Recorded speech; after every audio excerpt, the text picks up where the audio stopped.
नमस्कार, मेरा नाम है डॉक्टर पुरु धवन और आज इस वीडियो में हम बात करने वाले हैं करंट साल की ठंड की कंडीशन के बारे में।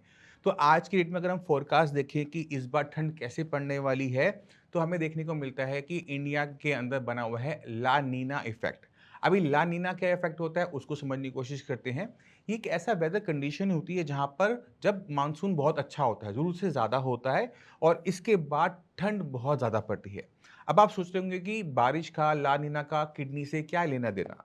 ये लेना-देना हो सकता है, क्योंकि अगर बाहर का टेम्परेचर ज़्यादा डाउन जाएगा, 3 से 4 डिग्री नॉर्मल से नीचे रहेगा, तो इसका इम्पैक्ट सीधा-सीधा आपकी कंडीशन पे पड़ने वाला है। अब कैसे पड़ता है, उसको हम समझने की कोशिश करते हैं। जब हमें ठंड लगती है, तो हमारी मांसपेशियों में अकड़न आती है, ऐंठन आती है। हमें ठंड लगती है, हम काँपते हैं। अब जो किटिनिन है, वो भी हमारा मांसपेशियों में बनता है। तो अगर हमारी मांसपेशियों में ठंड ज़्यादा लग रही है, अकड़न आ रही है, शिवरिंग हो रही है, तो हमारी मसल्स ज़्यादा अमाउंट में केटानिन को प्रोड्यूस करती है, जिसकी वजह से जितने भी किडनी फेलियर के पेशेंट होते हैं, ठंड के मौसम में 0.5 से लेके 1.5 तक केटानिन लेवल में जंप देखने को मिलता है। ये किडनी खराब होने की वजह से नहीं मिल रहा होता, ये ठंड की वजह से मिल रहा होता है। कुछ लोगों में क्या देखने को मिलता है कि ठंड जब ज़्यादा पड़ती है, तो उनका ब्लड प्रेशर भी हाई रहने लगता है। तो हमने अब करना क्या है? हमने अपनी किडनी को इस बढ़े हुए बीपी से, इस ठंड से बढ़ने वाली क्रिएटिनिन से कैसे अपने आप को बचाना है, इसको समझना बहुत ज़रूरी है।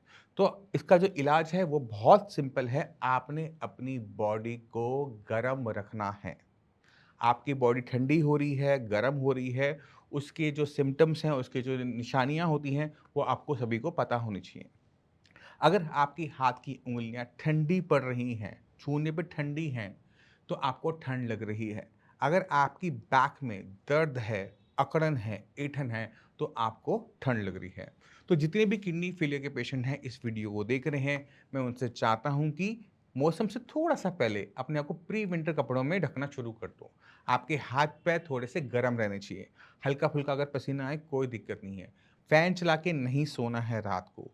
क्योंकि जब हम फ़ैन चला के सोते हैं या फिर चद्दर लिए बिना सोते हैं, तो सुबह देखते हैं कि सुबह हमें ठंड लग रही होती है। रात को कुछ नहीं होता, बट सुबह लग रही होती है। तो आप अपने आप को अच्छी तरह से ढक के रखेंगे, पूरे कपड़े पहनेंगे, ना सिर्फ मच्छरों से बचेंगे बल्कि ठंड से भी आप काफ़ी हद तक बच जाते हैं। अगर आपकी बॉडी गर्म रहेगी, अंदर से गर्म रहेगी, तो आपका केटोन लेवल जंप नहीं करेगा।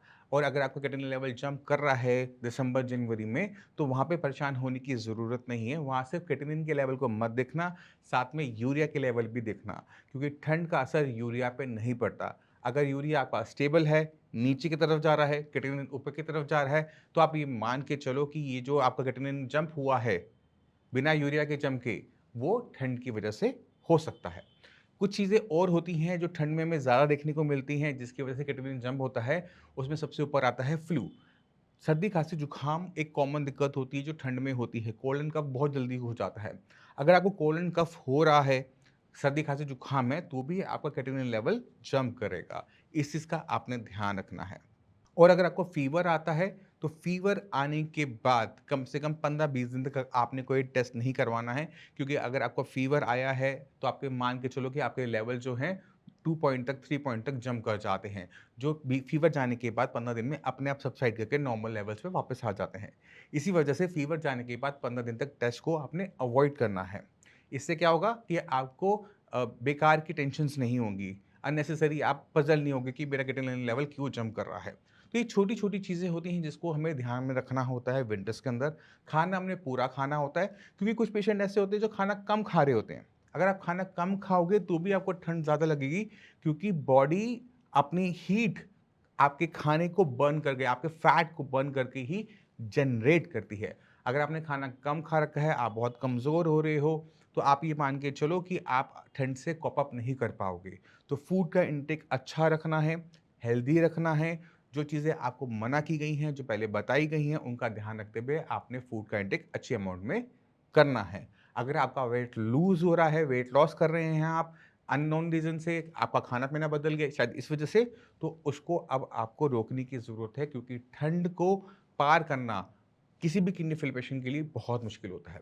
तो मैं उम्मीद करता हूँ इस वीडियो से आपको काफ़ी कुछ आइडिया लग गया होगा कि इस ठंड के मौसम में जो आने वाला है, उसमें आपने किन-किन चीज़ों का ध्यान रखना है। आज से प्रिपरेशन करनी शुरू करोगे तो नवंबर-दिसंबर तक काफ़ी अच्छी प्रिपरेशन हो चुकी होगी और ठंड तंग तो करेगी बट इतना तंग नहीं करेगी जितना वो अदरवाइज़ करती है।